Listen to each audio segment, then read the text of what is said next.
everyone, hope you're all keeping well and enjoying this glorious weather.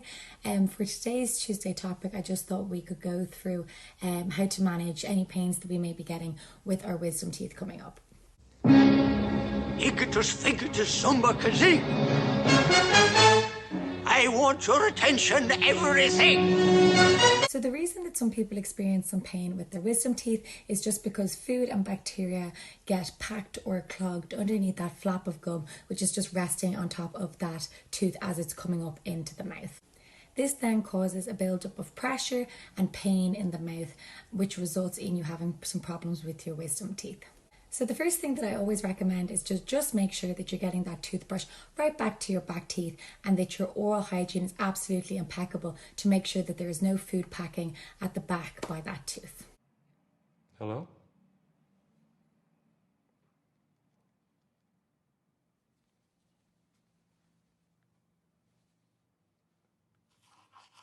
He began it the same way he always did.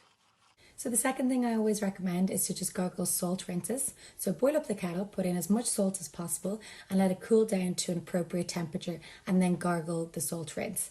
And this will help remove any infection from around the tooth.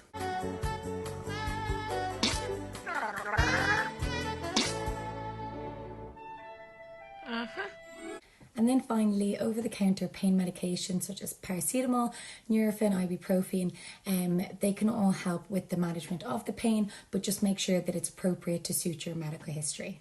So if you have no medical history that says not to take any Nurofen or paracetamol, then I find this regime very effective for managing any dental pain. So this regime is paracetamol 500 milligrams every 6 hours and then ibuprofen 200 milligrams every 6 hours. And what you do is you alternate them on the third hour. So if you're taking your paracetamol at 9 a.m. and 3 p.m, then you just be taking your ibuprofen or Nurofen at midday and then at 6 p.m. that evening. So even though all of these things do help managing it, I always do recommend that you go see your dentist as soon as possible to make sure that there's no other underlying problems or that wisdom tooth isn't impacting or affecting any of the other teeth.